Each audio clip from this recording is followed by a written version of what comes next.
Kamusta batang 90s horror? Ako nga pala si Piolo. Hindi ko tunay na pangalan. 18 years old na ako nung naranasan ko yung ikikwento ko sa inyo. Panahon to ng Nokia, Monophonic ringtones at ang text clan. Wala pa masyadong social media.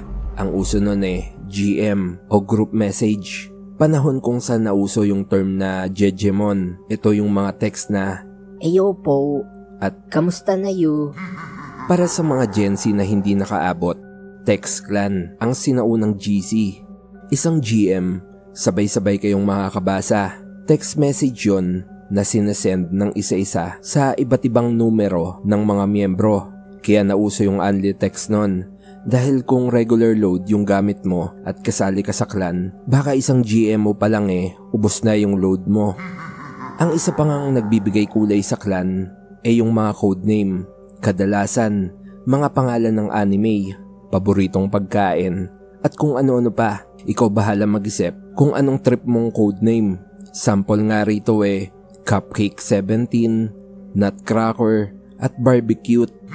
Meron pa nga mga emo katulad ng Rain Cry Baby at Emo Boy. Ako, codename ko nun, Piolo o kaya Papa P. Pag tinanong ako kung bakit yun yung codename ko, ang sagot ko Ewan ko ba, hawig ko daw si Papa P merong mga sumagot ng Talaga lang ha, baka piolot. meron ding nagsabing ang lakas ng hangin, abot dito sa amin. Pero ang totoo, aminado naman ako, hindi ko kahawig si Papa P. Malayo, bilog yung mukha ko, medyo may tagyawat pa nga.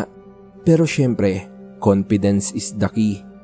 Sa Friendster nga, poser ako. Picture ng isang model na Amerikanong teenager yung profile picture ko.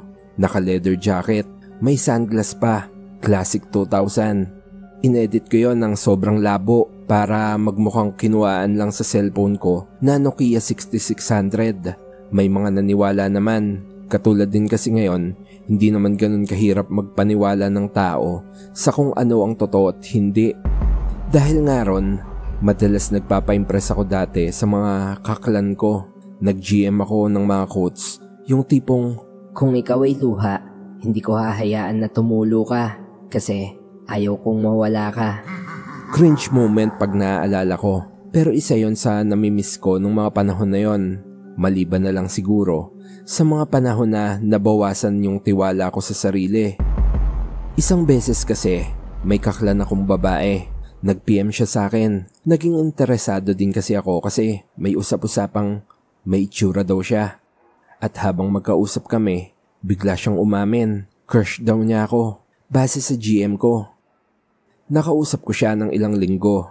Umasa ko na kung sakaling maging close kami, kahit siguro hindi talaga ako pogi, alam niyo na.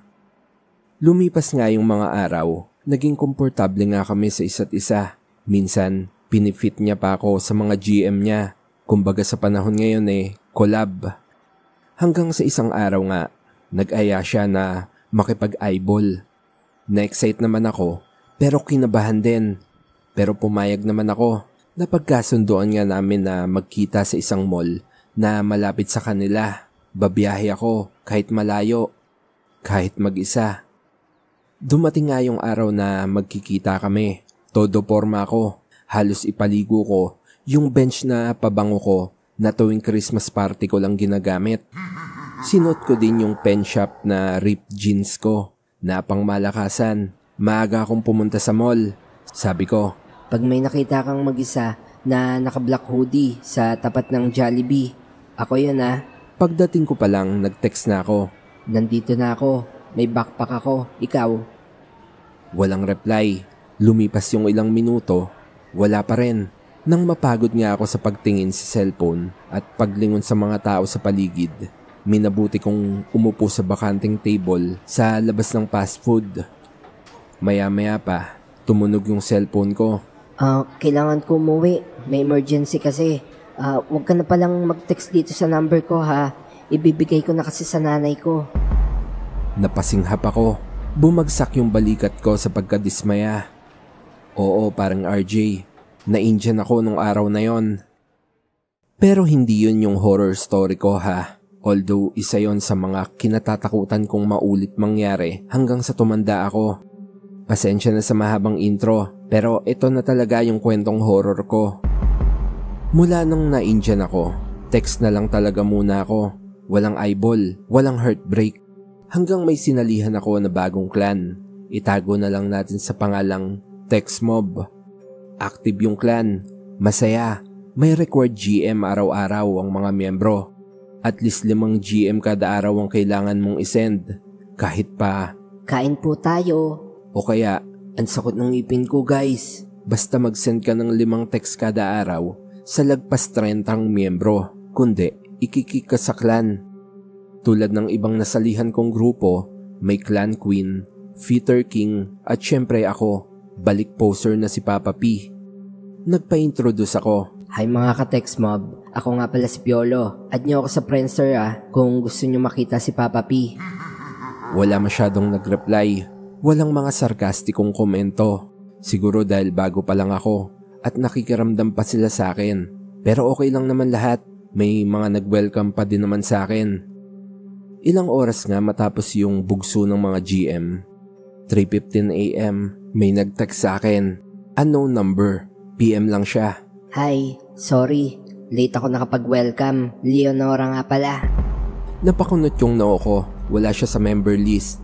Nasinend sa akin nung clan secretary. Wala din siyang banner o yung title nung clan. Wala rin siyang codename. Straight text message lang. Hi, Papa P nga pala. Noon ko lang nakita yung message mo. Hindi ka ba sumasali sa clan GM? Tanong ko. Ay, hindi.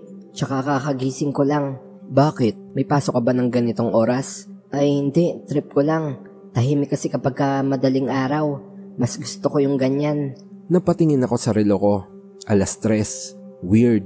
Pero parang chill lang naman. Medyo emo vibes. Kaya siguro na-curious din ako. Simula nun, gabi-gabi na siyang nagte-text. Minsan tungkol sa music, minsan tungkol sa tulog.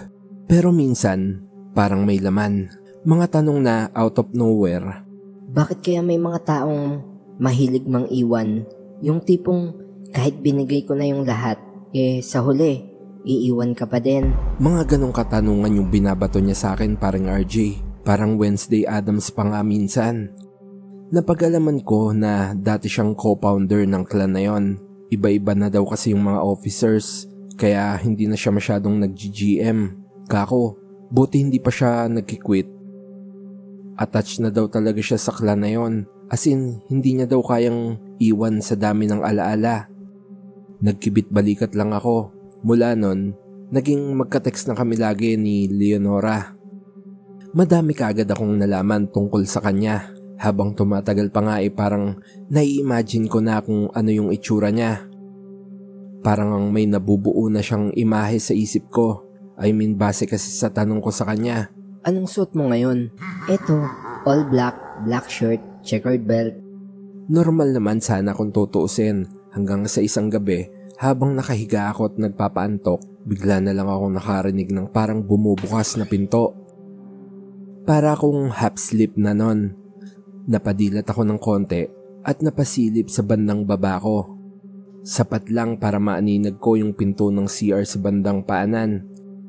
Nagulat ako nung may napansin akong naglalakad o gumagalaw. Naka-t-shirt siya na itim at jeans na pitted. Mabagal siyang pumapasok sa CR.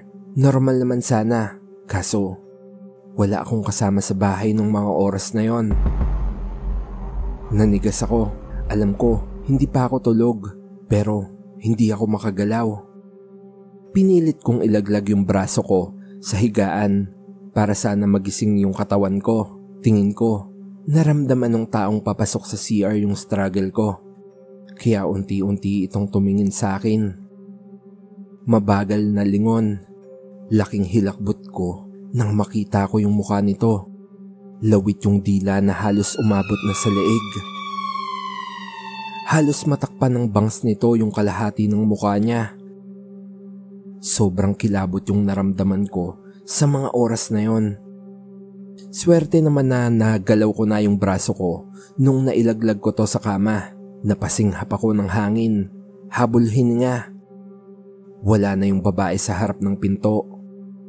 Gusto ko lang po uli banggitin na wala po akong kasama sa bahay o kamag-anak na babae na nasa ganong edad, kaya imposibleng totoo yung nakita ko. Ang tanging naisip ko baka dahil sa kaka-imagine ko sa katext ko sa clan na si Leonora, baka sa pagod o baka sa puyat. Maya-maya pa, nakareceive ako ng text kay Leonora. Matatakotin ka, no? With crying emoji pa. Medyo dramatic, pero baka sad girl lang talaga. Uso nun yung mga ganong aura. Lumipas yung ilang araw. Medyo nakalimutan ko na din yung nangyari. Nakabasa din kasi ako ng tungkol sa sleep paralysis. So inassume ko na baka yun lang yung nangyari. Tuloy-tuloy pa din kami nakapag-PM. Isang madaling araw nga na napainom ako. Nag-picture ako habang nasa kwarto. Sinend ko sa kanya through MMS. Kako bahala na kung makita niyang hindi ko talaga kamuka si Piolo. Hindi ko rin naman alam kung makikita niya ba. Pero maya-maya pa, tumunog yung cellphone. May bumalik na MMS sa akin. At nung binuksan ko, litrato ng isang babaeng may bangs, itim na lipstick, at may checkered like na choke sa leeg. Walang reaksyon yung mukha niya. Napangisi ako ng konti. Ibig sabihin, walang problema sa kanya yung itsura ko. Pero napahinto ako, napakunot yung noo, nung makita ko na may pamilyar sa litratong sinend niya. Yung background niya kasi, katulad sa kwarto ko. As in ultimo yung mga kalat ng damit, andon. Napabalikwas ako, sabay tingin sa paligid. Muli kong tinignan yung cellphone. Nagtataka pero dahil nga nakainom ako nun, hindi ko na malayang nakatulog na ako. Paggising ko, wala na yung litrato sa cellphone. Kamot ulo na lang ako. Hanggang sa may dumating na balita sa clan, Grand EB ng text mob. Magkikita ang lahat sa Luneta, kasama yung co-founders, original members, at mga active. Sabi ng founder, may sorpresa kami. Reunion to. May makikilala kayong OG sa clan. Napaisip ako nung una, parang ayoko na lang umattend dahil alam nyo na, baka mapahiya na naman ako. Hanggang nagchat si Leonora nung araw bago yung EB. Punta ka sa EB ha, may kailangan kang malaman. Huh? Bakit? Hindi na siya nag-reply. Sa isip ko, baka may drama lang o baka type niya ako. Ayoko na mag-assume nung panahon na yon. Nung araw ng Grand EB sa Luneta, maaga pa lang, kabado na ako. Ilang linggo na kaming nagte-text ni Leonora. At sa lahat ng kaklan ko, siya lang yung lagi kong hinahanap sa inbox. Yun nga kahit weird siya. Mga 3:00 pa lang ng hapon, nandun na ako. Bit-bit ko yung Nokia 6600 ko. May bagong casing pa. Ilang minuto pa yung lumipas, may mga dumating na. Sina Kenjak, Bibi Glyza at si Ryzen Shinobi. Yung iba, parang mas bata. Yung iba mas matanda sa profile picture nila. Pero masaya, tawanan, selfie gamit yung BGA cam. Yung tipong kailangan pa ng infrared para magpadala. Uy, Piolo, sabi ni Kenjax. Bakit parang nagabang ka? Wala lang, sagot ko habang lumilingon-lingon sa paligid. Wala pa rin nun si Leonora. Kaya nag-text ako. Nandito na ako. Naka-black shirt. Nandito kami sa may park mismo. Ikaw ba? Message sent, pero walang reply. Hanggang sa lumapit yung isa sa mga matagal ng member na si Say. Si Say yung type na tahimik, pero OG. Siya raw yung original na GM admin nung unang version ng text mob. Teka, uy, amoy Piolo ha. Kantsaw niya, naamoy niya kasi yung pabango ko. Biniro pa nga ako na pang Christmas party. Habang magkausap kami, napansin niya siguro na lingon ako ng lingon sa paligid. Kaya nagtanong siya, sinong hinihintay mo? Si Leonora. Napakunot ng noo si Say. Leonora? Anong codename niya? Wala siyang codename pero sabi niya co-founder daw siya dati. Tumingin si Say sa iba. Parang may gustong sabihin pero nagdadalawang isip. Teka lang, bulong niya. Anong number niya? Gusto ko lang makita. Pinakita ko. Tiningnan niya yung number. Tahimik lang. Tapos bigla siyang napaupo. Alam mo, teka. Yung number na yan, kilala ko yan eh. Anong ibig mo sabihin eh? Kakla natin yan, syempre. Kakilala mo yan. Sarkastiko ko pang wika. Napahinto siya ng saglit. Parang bumibuelo. Tumingin siya sa akin, sabay sabi, "Kala ko urban legend lang yan, pre. Si Leonora, dati kong kaklan yan." Napakunot yung noo ko sa sinabi niya. Siya yung ex ni Pounder. Isa siya sa mga original members. Totoo, isa siya sa nagtatag ng clan. Pero matagal na siyang patay. Napatras ako sa sinabi niya. Napangisi ako. Loko, patay mo mukha mo. So ano yung kateks ko? Napatigil ako nun sa pagsasalita. Alam mo, pangatlo, pang-apat ka na yata sa mga nagsabing nakatext nila yan si Leonora eh. Pero imposible. Tinignan ko si Say. Umasa ako na sasabihin niyang nagbibiro lang siya. Pero mali ako. Bumuntong hininga siya, sabay pabulong na nagsabi. Siya mismo gumawa sa sarili niya, pre, sa CR, gamit yung belt niya na pang-emo. Nag-break kasi sila ni Pounder. Sobrang tagal din nila na parang bago pa yata mauso yung clan eh, sila na. Tapos sa isang iglap, nakipag-break si Pounder. Ilang linggo lang yung lumipas eh. May bago na siyang kapit. Sobrang dinamdam ni Leonora kaya ayun. Well, usap-usapan eh, hindi lang naman yun yung dahilan. Meron ding about sa family at sa financial. Pero wala na akong alam doon. Speechless nga ako dahil doon. Maya-maya pa, tumingin ako sa kanya. Baka naman ibang Leonora lang to. Pare, may nasave akong old contact sa SIM ko. Hindi ko binura. Check mo to. Binuksan niya yung lumang 3210 niya. May save contact, Leonora. Eksaktong numero. Natahimik ako. Parang binagsakan ako ng tunog ng dial-up na modem sa utak ko. Dagdag pa niya, imposibleng nakaka-text ko pa si Leonora lalo sa number na yon dahil isa sa mga natatandaan niyang detalye sa pagkamatay ni Leonora ay yung ginupit na SIM card at basag na cellphone. Paano yun? Araw-araw kami nagte-text eh. Nagpadala pa nga siya ng picture nung nakaraan. Sabay tingin ko sa inbox ko. Wala na. Na-delete na pala talaga. Hindi ko maalala kung ako yung nag-delete o nawala lang. Sabi ni Say, kung gusto mo makasigurado, gusto mo bang dalawin natin yung libingan niya? Halos malapit lang din. Hindi kaagad ako sumagot, pero tumango lang ako.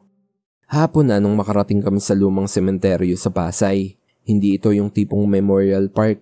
Ito yung sementeryo na maraming nadagdag pero walang nababawas. Dinala ako ni Say sa likod, sa halos pinakasulok, malapit sa may pader ng sementeryo. Simple lang, walang gate o rebulto, pero may lapida na gawa sa granite. May faded na litrato ng isang babae. Nanigas ako. Siya nga si Leonora. Base na din sa itsura niya sa litrato na pinadala niya sa akin nung nakaraan. Bigla akong napaupo, napahawak sa dibdib. Parang bumigat lahat. Kinabukasan, wala na si Leonora sa inbox. Ni isang message, wala na. Parang hindi siya nag-exist. Ilang beses ko pang miniscall yung number niya pero hindi na rin nagre-ring. Sa totoo lang, hindi ko alam kung bakit pa ako tumatawag. Hindi ko din naman alam kung anong sasabihin ko kung sakaling may sumagot. Simula nun, nag-quit na ako sa mga clan. Napaisip ako. Ano ba naman to? Lagi na lang akong naiin dyan.